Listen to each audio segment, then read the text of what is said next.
Shikues të nderuar, ju përshëndes, por i takojmë edhe këtë të enjte këtu në aktualitet në ekranin e NTV-s. Në fakt do të përqendrohemi sot në zhvillimet nga vendi, zhvillimet më të fundit, cilat në fakt po marrin mjaft zë në opinionin publik, ato politike dhe sociale. Kam kënaqësinë që për këto çështje të diskutoj me të ftuarin që e kam në lidhje të drejtpërdrejtë me studion time me Klodi Lekën, aktivist i Lëvizjes Bashk. Klodi, të përshëndes dhe faleminderit që jemi së bashku. Faleminderit ju, Egon.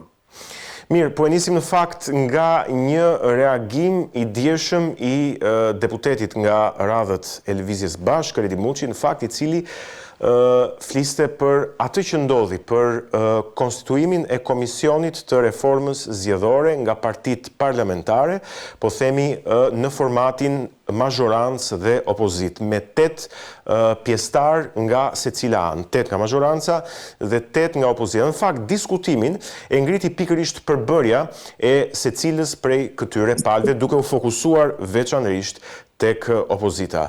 Zhvillimi ishte që Lëvizja Bashk, edhe pse parti parlamentare, u la jashtë, pra deputeti i Lëvizjes Bashk, u la jashtë këtij komisioni. Për shikuesit për ta kujtuar, në fakt, komisioni nga radhët e opozitës, që përbëhet nga 8 veta, do të jenë 5 nga Partia Demokratike, do të jetë nga Partia Republikane e Fatmir Mediut, do të jetë nga Partia e Zotit Agron Shej, Partia Mundësia, dhe gjithashtu do të jetë edhe një nga Partia e Lirisë e Ilir Metës. Dhe 8 gjithsej, ndërkohë duke u lënë jashtë kështu pra Lëvizja Bashk. Si e komenton fakti gjithë këtë çështje, Klodi? Nuk ishte surprizë për ne, Egon, hartimi i komisioneve parlamentare për reformën elektorale, po dhe i reformave elektorale në përgjithësi, ka qenë këto 35 vitet e fundit, këto dekadat e pluralizmit edhe demokracisë elektorale, ka qenë një ekskluzivitet edhe marrëveshje ose kompromis i fshehtë midis mazhorancës edhe opozitës, pra midis qeverisë dhe opozitës. Dhe jo ka qenë vazhdimisht dhe kjo nuk ishte një surprizë për ne, megjithatë ishte pak e habitshme se si nëse opozita kishte 8 përfaqësues, pse nuk e pati edhe vend të 9 për përfaqësuesin parlamentar të Lëvizjes Bashk, sepse Lëvizja Bashk është tashmë një forcë parlamentare që edhe ne të kishim zërin tonë, dhe ne të ofronim alternativën tonë, dhe ne të ofronim sugjerimet edhe kritikat tona, megjithatë është shumë e kuptueshme, sepse për partitë e vjetra të establishmentit sa më shumë bie legitimiteti i tyre, kredibiliteti politik, moraliteti përballë syve të publikut, ata krizën e përfaqësimit synojnë vazhdimisht ta rikuperojnë përmes hartimit të ligjeve elektorale, cilat çdo palë zgjedhje kemi nga i ligj të ri elektoral, në të cilat ata të marrin maksimumin e pushtetit politik me minimumin e votave të mundshme. Hartimi i reformave elektorale, ligjeve elektorale, ka qenë gjithmonë një proces arbitrar, i proces i kontestuar edhe shpesh me problematika të shumta. Problematika të cilat janë pasqyruar qoftë me problematikat edhe me sfidat që janë shfaqur gjatë zgjedhjeve elektorale, qoftë janë kritikuar edhe në raporte të ndryshme ndërkombëtare, por mbi gjitha në thelb këto ligje elektorale cënojnë drejt për drejti qoftë përfaqësimin politik qytetar, qoftë edhe demokracinë shqiptare. Ata kanë frikë që Lëvizja Bashk përfshihet në hartimin edhe në komisionin parlamentar që do ta hartojë dhe do të diskutojë mbi formimin e ligjit të ri elektoral, sepse kanë frikë nga oponenca jonë, kanë frikë nga zëri ynë dhe kanë frikë se ne do t'u aprishim pazaret. Pra ata në një darkë ku mund bien gjithë dakord me njëri tjetrin, nuk kanë kurse si dëshirë që të kenë dikë i cili u aprish festën ose u aprish gostin. Kjo mendoj se ka qenë edhe arsye pse Lëvizja Bashk është përjashtuar nga hartimi i ligjit të ri elektoral, sepse aty ku ka vend për 8 veta duhet të ketë vend edhe për të 9-tin. Nuk është as çështje numrash, nuk është as çështje force edhe fuqie parlamentare, madje është absurde të shohësh se si partia e Tom Doshit, e cila është një parti klientelist, është një parti që pavarësisht se zgjedh në mënyrë të vazhdueshme përfaqësues parlamentar, nuk bën pothuajse asnjëherë kurfar aktiviteti politik parlamentar, e cila është një parti e lidhur ngushtë me pushtetin, e cila është një parti që synimi i saj është të jetë një pateric për Edi Ramën në momentet ndryshme edhe të krizave politike, dhe e thon haptazi këtë pa kurfar sikleti, rreshtohet në anën e opozitës, ndërsa Lëvizja e Bashkë, e cila është një forcë opozitare, e cila ka një dekadë që bën opozitë ndaj qeverisë, lihet jashtë këtij procesi. Dhe unë e kuptoj qeverinë që na le jashtë këtij procesi, por nuk e kuptoj kurse si opozitën e vjetër, e cila i thot vetes opozitë dhe e cila i thot vazhdimisht bën thirrje për gjithë përfshirje kundrejt regjimit, që e lën jashtë dhe e penalizon Lëvizjen Bashkë nga ky proces. Ama nuk është se ne presim surpriza, nuk është se ne jemi një forcë politike që e varim fatin edhe e ekzistencës sonë ose të idealeve tona ose të artikulimit ton politik tek çështja e ligjit elektoral. Ne jemi shumë vetëdijshëm se ligjet elektorale do t'i vendosin ata që kanë edhe arrën edhe gurin në dorë, dhe mendojmë se rrëzimi i pushtetit, oponencat ndaj pushtetit nuk mund bëhet kurse si. Sigurisht ligjet elektorale sa më të mira, sa më të drejta, sa më demokratike e ndihmojnë edhe e përshpejtojnë procesin e rënies një qeverie të korruptuar, por nuk mendojmë se ndryshimi politik në Shqipëri është i kushzuar nga ligji elektoral. Gjitha ligjet elektorale, qoftë që i kemi pa, gjithë vitet e fundit, gjithë dekadat e fundit kanë qenë kontestuara, kanë qenë problematike edhe e kanë cënu seriozisht vullnetin, përvajsimin dhe parimet elementare të demokracisë liberale. Në këtë pikë për ne nuk kishte kurfar surprize. Surpriza është çfarë do të ndoshi me partitë opozitare, surpriza është si ka mundësi që partia më e madhe opozitare dhe partitë e tjera opozitare nuk shqetësohen pse Lëvizja Bashkë nuk është në këtë tyrezë, dhe shqetësimi është edhe surpriza se si krejt forcat politike që bëjnë thirrje për një tyrezë gjithëpërfshirëse ose për një reformë gjithëpërfshirëse, do të thonë Lëvizjen Bashkë e lejnë gjithmonë aty jashtë. Dhe ne kemi pasë kjo që po ndodh me hartimin e ligjit elektoral, ne e shohim edhe në parlament, se si deputetit Lëvizjes Bashkë, Kredi Muçit, vazhdimisht i fiket mikrofoni, vazhdimisht i cenohet e drejta dhe liria e fjalës. Do të thonë ne nuk kemi asnjë habi në këtë mes. Habitshme do ishte nëse do kishim një demokraci parlamentare funksionale, nëse do kishim një parlament serioz, edhe jo të kthyer edhe të shfuqizuar edhe të kthyer në një farë cirku ku nuk diskutohet asnjë seriozisht me rregulla, asnjë nga problematikat dhe shqetësimet e qytetarëve. Një parlament i cili e ka humbur me kohë, edhe parti parlamentare të cilat e kanë humbur me kohë legitimitetin e tyre përballë qytetarëve. Në fakt, Klodi, a mendoni ju si Lëvizje Bashkë, po them, po ndoshta edhe ti personalisht, se kjo është një tjetër konfirmim i dyshimeve që qarkullojnë shpesh në opinionin publik se Rama dhe Berisha në një mënyrë ose në një mënyrë tjetër mund të jenë bashkë?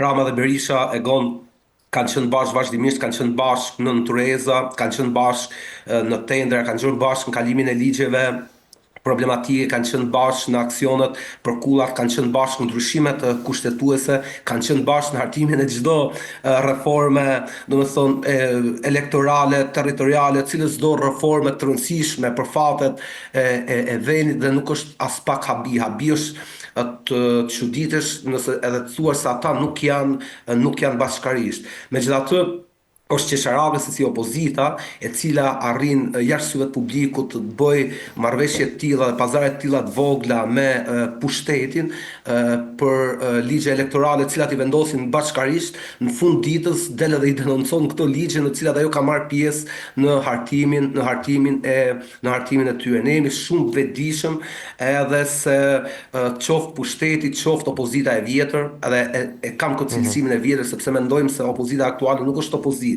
është thjesht i pushtet i vjetër i cili synon të vi prap, që ka humbur pushtetin dhe synon të vi prap në pushtet. Edhe është jo e sinqertë Nga ana e tyre edhe thirrja e vazhdueshme për bashkim, për opozitë të bashkuar kundrejt regjimit Rama, ndërkohë që sa herë që i jepet mundësia ose vështërkoheshin ose do ndruaj me çdo forcë dhe me çdo mjet e përsin e saj, ose siç rasti konkret na përjashton nga Komisioni për hartimin e ligjit elektoral. Po për ne nuk është fare problem ky. Për ne mendojmë se demokracia nuk është vetëm demokraci institucionale, nuk është demokraci zyrash, nuk është demokraci komisionësh, mendojmë se e rëndësishme është edhe themeli i demokracisë janë qytetarët që zgjohen, janë qytetarët që bëjnë oponencë, janë qytetarët që dalin në rrugë, janë qytetarët që i çlirojnë shqisat, që shohin për ditë qartë më qartë, që dëgjojnë për ditë mirë më mirë dhe arrin që t'i kuptojnë këto dallaveret e vogla, cilat kanë bërë një dëm të madh në vendin tonë. Edhe deputetin Redi Muçi që e nxorëm ne kemi nxjerrë me fuqitë tona, kemi nxjerrë me forcat tona, nuk kemi nxjerrë në asnjë në sajt asnjë ligji elektoral, në sajt në asnjë manovre elektorale dhe formaliste, por duke besuar tek qytetarët dhe duke punuar atje poshtë bashkë me ta. Ne sigurisht që kemi zgjedhur edhe rrugën parlamentare për të funksionuar politikisht, por ne nuk besojmë, edhe kjo na dallon besoj edhe nga forcat e tjera politike, ne nuk besojmë vetëm tek rruga parlamentare, ne besojmë edhe tek rruga e drejt për drejt, tek demokracia drejt për drejt direkte edhe me pjesëmarrje. Dhe kështu ata mund bëjnë çfarëdo lloj pazari dhe marrëveshje duan brenda parlamentit, ne do jemi jashtë parlamentit tek dera e parlamentit për i kontestuar ata. Ama duhet jemi të qartë se qoftë ligji i zgjedhjeve elektoral i zgjedhjeve të 11 majit, qoftë ligjet paraardhëse, në fakt vetëm sa e vështirësojnë ekzistencën politike për partitë e vogla ose forcat e reja politike. Dhe ky është një nga qëllimet kryesore të tyre dhe ky është një nga qëllimet edhe pse na përzejnë nga komisionet për hartimin e ligjit të ri elektoral. Ata duan ta pamundsojnë që në parlament, në pushtet vinë forca të reja, forca që janë jashtë establishmentit, pothuajse 40 vjeçar, forca që nuk janë të lidhura nga asnjë marrëveshje dhe nga asnjë aferë dhe nga asnjë pakt midis oligarkisë, shtetit edhe këtyre elementeve të tjerë obskurantisë shoqërisë shqiptare. Dua të kalojmë në një tjetër çështje që i qëndron shumë fort aktualitetit, Klodi, dhe na rikthen pak te zgjedhjet e 11 majit. Sot ka dalë raporti përfundimtar i OSBE Odirit mbi atë se çfarë ndodhi në datën 11 maj. Dhe para shumë edhe opinioni publik, po them, e ka pritur qëndrimin e OSBE Odirit, edhe prej raportit para prak, por edhe prej asaj se çfarë është diskutuar mediatikisht gjatë gjithë këtyre muajve nga 11 maj. Megjithatë, raporti na thot se për 11 majin në punësve të administratës ju bë presion dhe po themi u përdorën burimet e vëna në funksion nga shteti tek partia për po themi të krijuar avantazhin në forma të ndryshme me konkurrentët e tjerë në zgjedhje. Qëndrimet e OSBE Odirit sigurisht që si qëndrime ndërkombëtare janë, po them, të ftohta, po themi ndoshta edhe një gjuhë e drunjt. Po çfarë mendimi ke ti për këto qëndrime të OSBE Odirit në raport me zgjedhjet? Këto janë, Egon, të jemi të sinqert, ne i dim, domethënë gjithë nga këto përvoja 35 vjeçare e demokracisë shqiptare, e kemi pasur se si këto fenomenet përsëriten nga zgjedhja në zgjedhje, duken sikur i përsërit, jo duken, po ashtu është, në fakt, sigur i përsëritin gjitha qeveritë cilat vinë pushtet, e kapin shtetin dhe e përdorin shtetin si partinë e tyre politike e personale, bëjnë shantazh me administratën publike, nxisin friksimin edhe vetë censurën, organizojnë daljen e tyre të kontrolluar në zgjedhje. Megjithatë, mendoj se raporti OSBE Odirit kishte i farë paradoksi. Ti nuk mund të thuash se edhe zgjedhjet janë të lira dhe konkurruese, dhe në anën tjetër të thuash se partia në pushtet e ka përdorur shtetin, e ka shfrytzuar shtetin maksimalisht me mjete të paligjshme për të fituar sa më shumë vota. Nuk mund të thuash se edhe zgjedhjet janë të lira dhe konkurruese dhe se kandidatët e partisë në pushtet e kanë përdorur fuqinë dhe pozitën e tyre institucionale në funksion të maksimalizimit votave të tyre. Ne për shembull kemi pa dhe ministrin e Brendshëm, ose ish ministrin e Brendshëm Ervin Hoxha, i cili e përdorte makinën e punës, e përdorte kohën e punës, i përdorte njerëzit e administratës për të shpërndar fletushka dhe për të mbledh vota për ta.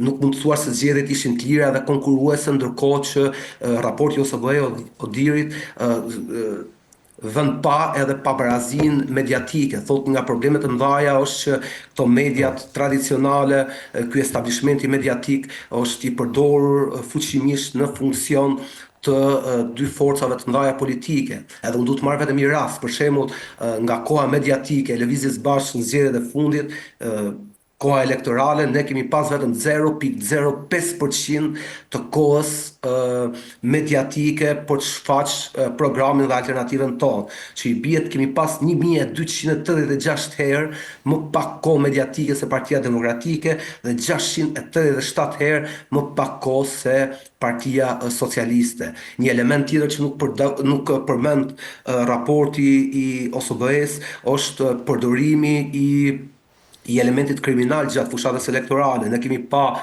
të fortë zonal që u bërtasin dhe dëshirajnë në paraqendrave të votimit deputet opozitar.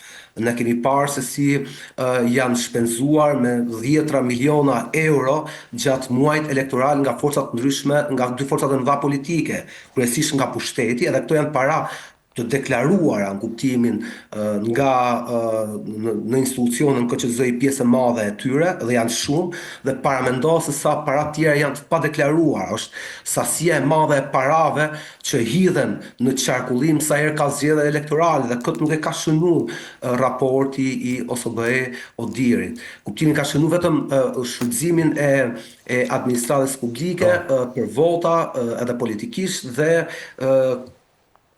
kohën e pabarabartë mediatike midis forcave politike. Megjithatë janë shumë elementë tjerë, elementi kriminal, elementi oligarkik, domethënë që ndërhyn në këto zgjedhje, është gjua polarizuese dhe urrëties që përdor zakonisht partia në pushtet në mënyrë të vazhdueshme ndaj kundërshtarëve të tyre. Nëse suksesi ose zgjedhjet e lira dhe konkurruese përcaktohen nga fakti se nuk ka të vrarë në është një standard shumë i ulët në fakt. Ky është një standard, domethënë nuk përcaktohet nga kjo demokracia. Është standard Ekuadori. I fix, domethënë për mos një radhë çapa edhe Ekuadorit se po vjen edhe i far standard në rregull publik aty. Në këtë kuptim raporti i OSBE-s thjesht sa pohoi ato çfarë ne dim pothuajse këto 30 vjet e fundit, përdorimin e shtetit në mënyrë politike, përdorimin e burimeve të shtetit për sa më shumë vota, kërcënimi i administratës publike, censura, nxitja e frikësimit, përdorimi i postave publike për asfalti elektoral që e kemi harruar, që befas gjithë fshatrat, shohim betoniere, shohim edhe kështu që shtrojnë asfalt nëpër fshatra të caktuara. Madje ironia është në lagjën time për shkak ditën e zgjedhjeve, një ditë para zgjedhjeve kur supozohet kishte heshtje elektorale, dëgjoj kudo heshtja makinerive të shtetit që shtronin asfalt elektoral, blerja e votës që është problem kryesisht në periferi, dhe ne kemi pas precedent shumë dhe edhe gjyqe kur kemi pasur se janë përfshirë në blerjen e votës, kemi pasur edhe dënime kryebashkiakësh kryesisht në periferi. Mendoj unë se situata shumë më problematike dhe shumë më serioze dhe shumë më errët se sa e paraqet raporti në fakt, i OSBE-s. Jo, pyetja ime është ndërkombëtarët me organizmat e tyre që nxjerrin këto raporte, të cilat po themi edhe pse me një gjuhë të drujtë dhe shumë më pak se sa kritikat që forcat opozitare i bëjnë realitetit zgjedhor. Mos duhet që ndoshta të nxisin edhe mekanizmat për të ndryshuar gjërat të cilat ato i paraqesin në raportet e tyre, se ndryshe çfarë vlere ka që ti çdo 2 vite, sa herë ka zgjedhje qendrore dhe zgjedhje vendore, nxjerr të njëjtat gjëra, vazhdimisht pa asnjë produktivitet në fund. E drejtë është po, sidoqoftë edhe ndryshimi edhe forcimi i demokracisë nuk mund të vijë nga organizmat ndërkombëtare, ata mund të japin sugjerime, ata po mund të jenë më të sinqertë edhe me bëj pasqyrim edhe më të thellë të problematikave në ditën në zgjedhjet elektorale që ndodhin këtu, edhe fakti se ata raportojnë të njërat problematika, mendoj se nuk është faji atyre, po është faji i dy forcave të mëdha politike, të cilat kanë 30 vite që e marrin pushtetin me të njëjtën mekanizma, e marrin pushtetin me të njëjtën mënyrë, e marrin pushtetin duke shantazhuar, duke friksuar, duke marrë hua miliona euro nga elementi oligarkik dhe elementi kriminal, duke përdor frikën, duke përdor të fortët e zonave të periferive, duke ble votat, duke marrë këto listat e këtyre njerëzve me asistencë sociale dhe me kemp, edhe duke u shku ndarkë vonë tek shtëpitë e tyre për t'ju ble votat. Ajo që tregon raporti OSBE-s është në fakt se realiteti politik në vend nuk ka ndryshuar absolutisht fare. Pavarësisht se kemi kryeministër i cili mburret gjithkohës se Shqipëria po bën hapa serioz para si shtet, të jemi në prag të antarësimit të Bashkimit Evropian, para mendo, një shtet, imagjino nëse ne integrohemi në Bashkimin Evropian dhe kemi një shtet ku blihen zgjedhje, ku përdoren të fortët e lagjeve, ku i shkohet fukarajt në 12 natës në shtëpi për t'i bler votën. Qartë. Klodi, unë dua të flasim pak bashkë edhe për një tjetër çështje që është bërë shumë e madhe në opinionin publik, është midis skandalit dhe misterit të pasqaruar sa i takon, po themi, kompanive të përfshira në këtë aferë. E kam fjalën për aeroportin e Vlorës. Dhe duke qenë se është një çështje që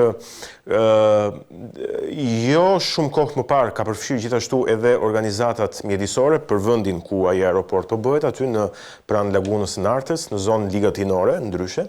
Por gjithashtu edhe për mënyrën se si është tenderuar, për faktin se kush e ka marrë, e të tjerë. Çfarë analize keni bërë ju si lëvizje bashk, po themi, për këtë çështje?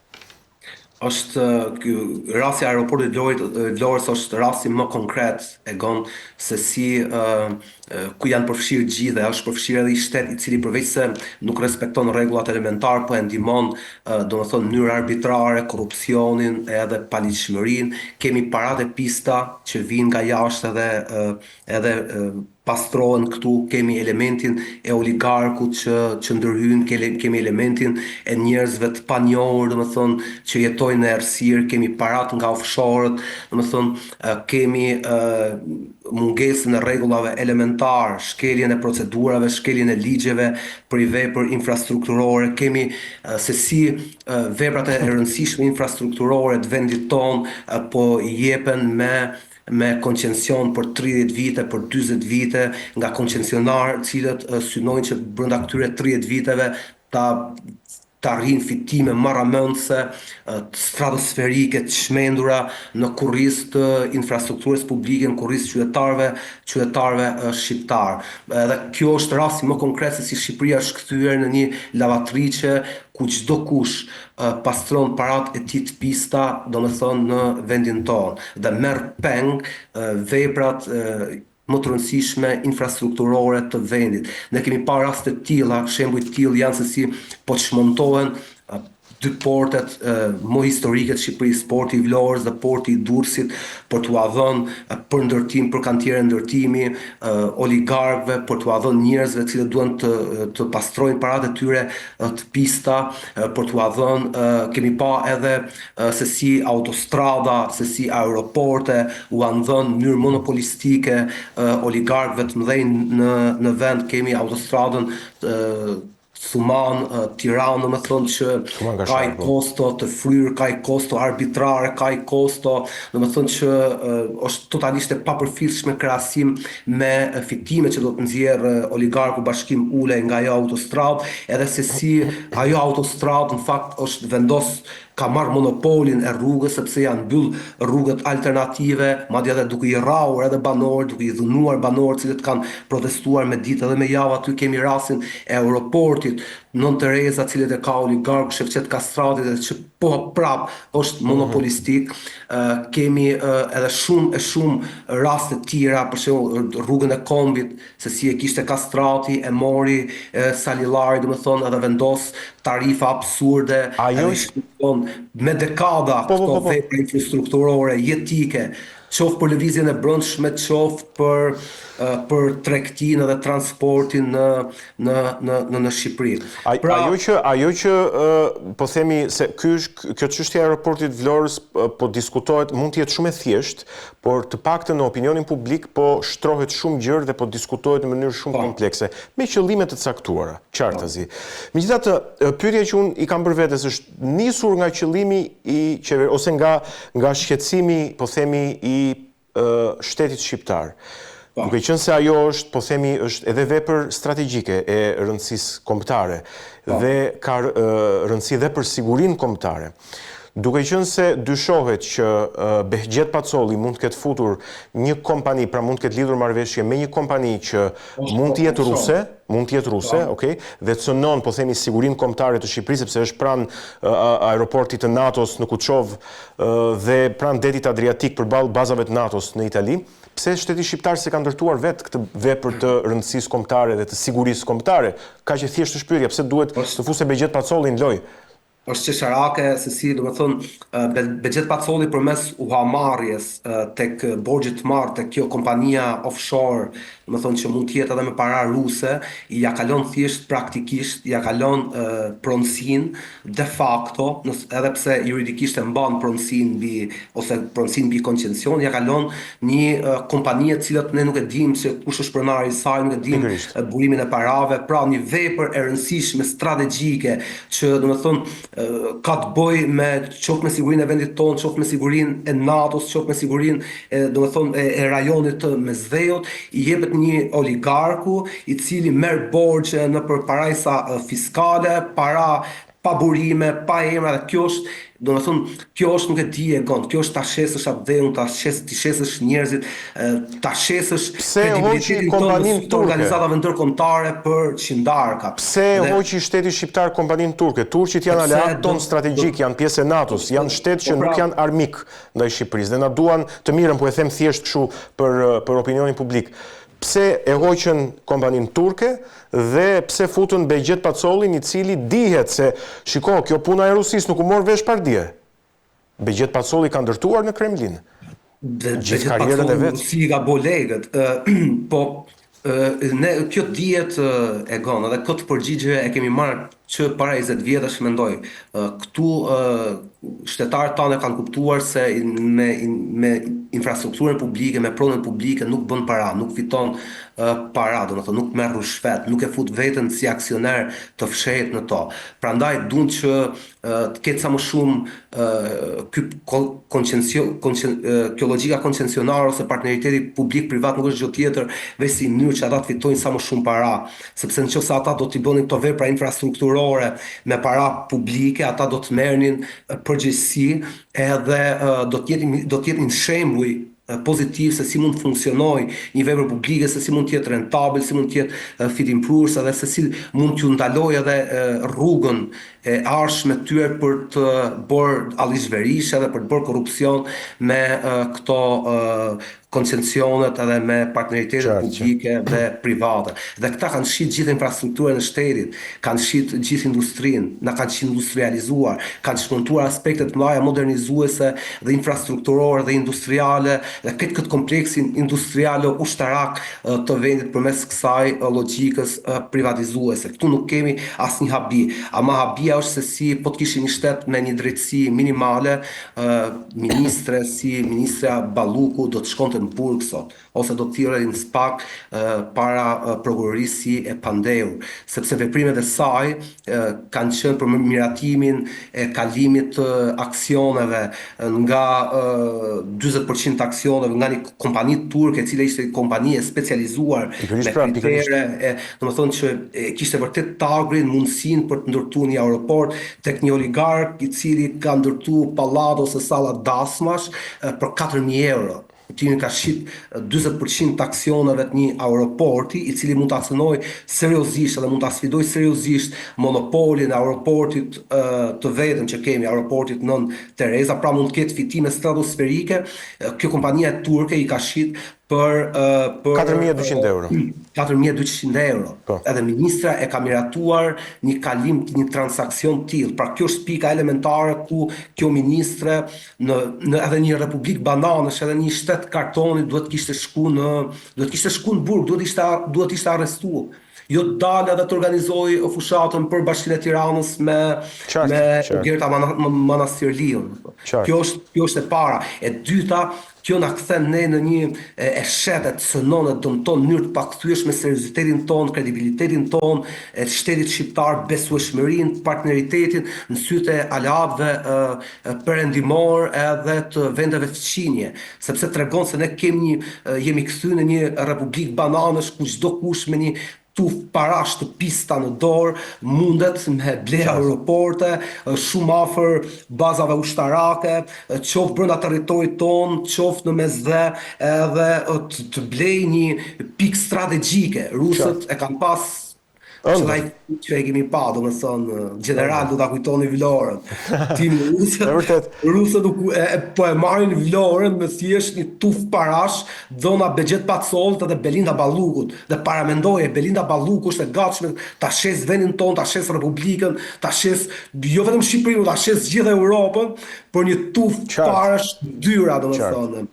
Edhe ajo zëholla, dhe këtë po e them se është vërtet acaruese si njeri i cili nuk mundet me fol më shumë se 30 sekonda në publik, një njeri pasilloj që duket më shumë si një madrin, do të thonë një organizate mafioze, duket më shumë si Grisela Blanco, ku dëgjon nga këto telenovelat kriminale spanjolle dhe meksikane. Kjo zonja është në krye të infrastrukturës publike, ka volumin më të madh të pushtetit dhe të qarkullimit parave publike dhe bën veprimtari të tilla e gon. Bën veprimtari të tilla, një mungesë serioziteti, një allizhverish i cilin sot nuk e gjen edhe në vendet e Afrikës, cilat realisht duken shumë serioze se Shqipëria në këtë angazhimin e tyre për të uri më këmbur edhe për të vendosur sovranitet mbi pasuritë edhe mbi territorin e tyre. Kjo është shumë skandaloze. Madje ka pas edhe jetë tjera dyshimi se si e njëjta kompani turke që ka pas marrë për me ndërtu aeroportin e Vlorës, ka ndërtu edhe tunelin e Llogaras. Tunelin e Llogaras, po. Dhe aty sërish kishim një skem tjetër.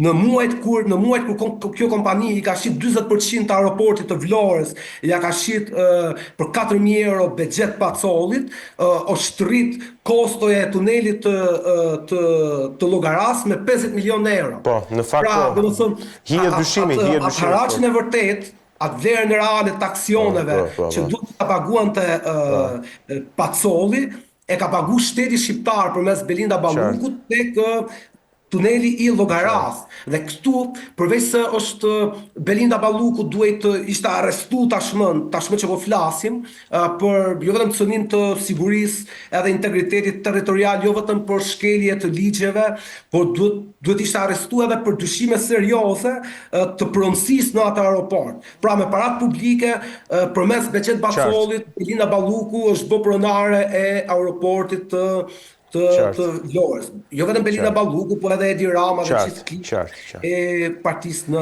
në pushtet. Pastaj kemi edhe element tjetër. Që të kalim të çështja e fundit, Po, janë dy elementet vogla. Një është shkatrimi mjedisor. Po, patjetër. Aeroportin e Vlorës po shkatërrohet nga zonat më të bukura, nga zonat e fundit të Adriatikut Tegër, po dëmtohet në mënyrë të pakthyeshme delta ose ky parku i lumit të Vjosës, delta e cilës është pikërisht në zonën ku do të ndërtohet aeroporti. Po mjedisor të ndryshëm, organizata të ndryshme mjedisore kanë ngritur edhe shqetësimin e faktit se ndërtimi i aeroportit në një vend ku ka trafik ose ka lëvizshmëri të lartë të shpendëve, mund të jetë rrezikshme për avionët. Migrator, mund të jetë rrezikshme, mund të shkaktoj tragjedi mbi qytetin e Vlorës, mund të ndërzoj avion, kuptimin, edhe mund të rezultoj tragjike, pra është një vend totalisht pasigur. Këtu kemi krim mjedisor, krime të mundshme mbi popullatën civile, krim mbi mbi sigurinë kombëtare, mbi integritetin territorial, mbi paranë publike dhe shohim që në fund ditës Belinda Balluku del edhe man ligjërata përballë zëvendës kryeministrit turk se si Ka parë Sulejmanin e Madhërisëm. Telenovelat me Sulejmanin e Madhërisëm i ndjek rregullisht. Qartë. Mirë, Klod, unë dua të diskutojmë dhe për një çështje të fundit, po jo për garancia, çështje që përbën, po themi, një problematikë të fortë sociale, siç është cënimi i familjes shqiptare, i sigurisë dhe integritetit të familjes shqiptare. Ka shumë diskutime për këtë, në shumë këndvështrime, po themi, për ty, kush e cënon sigurinë dhe integritetin e familjes shqiptare? Kam arrit jam përpjek që t'i dëgjoj pjesë debatave që bëhen, qoftë në mediat televizive por në fakt them drejtën e kam ndryshuar direkt kanalin, sepse janë të padëgjueshme, janë irracionale, janë edhe absurde.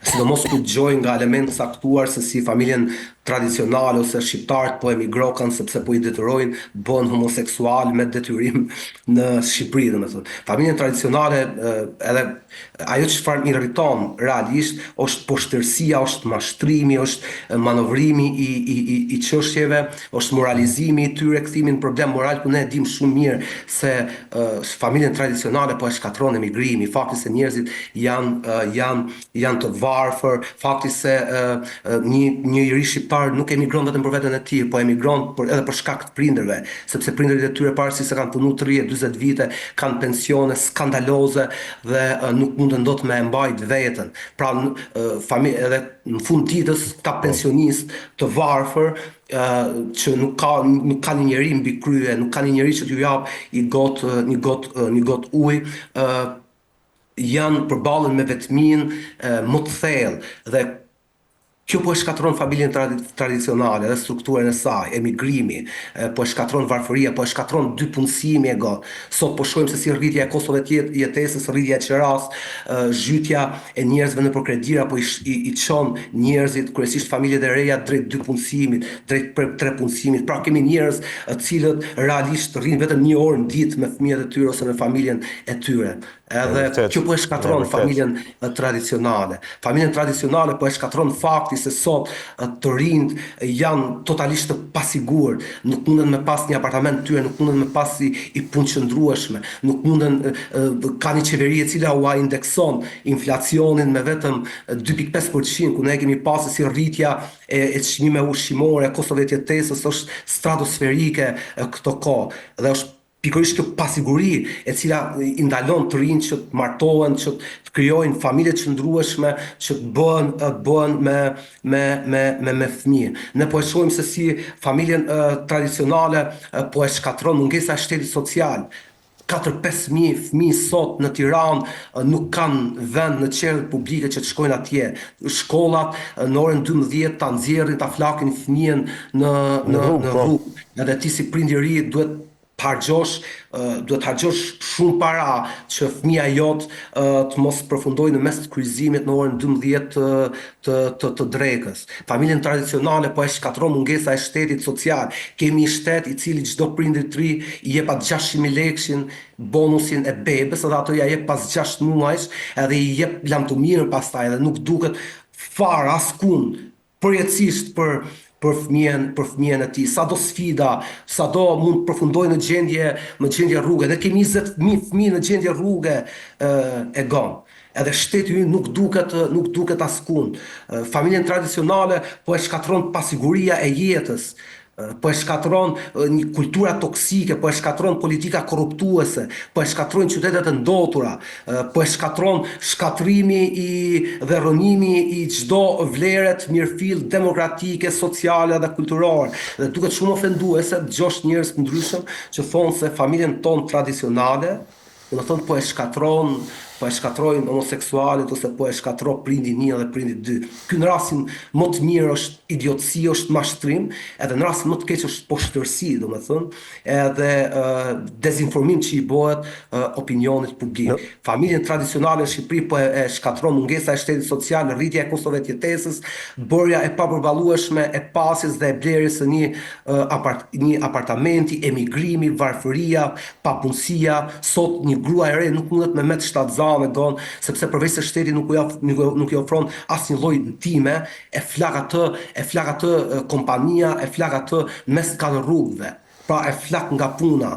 Edhe në këtë kuptim ajo nuk mundet ta rikuperojë gjithë sakrificën e tyre, i ngec ashensori social, i ngec avancimin në karrierë. Pra kemi një shtet i cili nuk e mbron punëtoren, nuk e mbron gruan punëtore përballë pronarit të saj nëse ajo vendos të mbetet shtatzën. Nuk mund të kemi një familje të qëndrueshme edhe të shëndetshme kur paga minimale është më e ulta jo vetëm në Europë, edhe në Ballkan, ku pensionet janë më të ulta jo vetëm në Europë, po në Ballkan, ku kriminaliteti, palumturia, emigrimi masiv, jemi në vend të parë, jo vetëm në Europë, po edhe në Ballkan. Kjo nuk shkatron vetëm familjen, kjo shkatron kombin, shkatron shoqërinë, shkatron popullatën, shkatron perspektivën, shkatron rinin, shkatron gjithçka nga njerëzit deri te kafshët, te drurët, te ajri, te uji, është shkatrim total. Në fakt edhe për shumë fenomene të diskutueshme nga pikpamja e moralit tek po themi mungesa e meritokracisë dhe e sigurisë financiare dhe e sigurisë së punës dhe çdo lloj sigurie tjetër i detyron shumë vajza dhe gra që të shkelin mbi dinjitetin e tyre në fakt. Për atë ashensorin social. Edhe këtë nuk e përmend kurkush. Krejt këta mbrojtësit e familjes tradicionale, që më duket sikur e përdorin këtë kartën për të legjitimu veten, për ta ngritur veten në rrafshin publik, për ta projektuar veten politikisht ditën e nesërme. Nuk mendoj se këta, domethënë, nuk mendoj si njëri me dy parë mend mund të jetë aq i pasinqert, mund të jetë aq i verbër, sa të mos e kuptoj se kush realisht po e shkatron familjen tradicionale. Mjafton takosh një mik, mjafton takosh një fëmijë, mjafton takosh një tafën për ta kuptuar realisht se kush po e shkatron familjen tradicionale në Shqipëri. Edhe kjo është një farë poshtërsie, është edhe një farë mungese e korrektesës nga media e madhe tradicionale, e cila për hir të një grushti klikimesh është e gatshme ta lejoj veten të instrumentalizohet edhe të kthehet një megafon super të madh që cili do lloj sharlatani, do të dalë aty edhe të dezinformoj publikun edhe të flas gjuhë rrejtje dhe të çojë para ato agjendat e tij radikaliste edhe ekstremiste. Dhe këta njerëz nuk e kuptojnë, po këta njerëz arrin të dhunojnë njerëz tjerë, cilët mund të kenë orientime të ndryshme dhe është drejtën e tyre për me pas orientime të ndryshme. Po sigurisht nëse nuk është çështje zgjedhje. Ata nuk arrin ta kuptojnë se përmes kësaj retorike ata rrezikojnë jetën e njerëzve, ata shtojnë dhunën në shoqëri, ata demonizojnë. Ata domethënë shtojnë dhunën. Se dikush që thotë digj homoseksualet është vetëm një fije larg digj gratë, është vetëm një fije larg digj romët, është vetëm një fije larg digj vëllezër, në këtë kuptim na fusin në një cikël edhe një spirale vicioze dhune dhe mendoj se edhe kjo i shërben pushtetit, i shërben qeverisë. Ky moralizim, kjo retorikë moralizuese, sepse e heq vëmendjen nga katastrofa sociale dhe ekonomike, e cila përkthehet edhe në katastrofë kulturore, demografike, nataliteti, lindshmëria dhe shumë pasoja të tjera. Klodi, unë të falenderoj për bisedën që bëm në studio dhe për gjitha opinionet e tua. Faleminderit, Egon. Ishim me Klodi Lekën, aktivist i Lëvizjes Bashk, folëm për disa zhvillime nga aktualiteti politik dhe social në vend, ato po themi më kryesoret, cilat janë pasqyruar gjerësisht edhe në të gjitha mediat këtu në Shqipëri. Ishte ky aktualitet edhe për sot, ne do të jemi sërish nesër, qëndroni me NTV.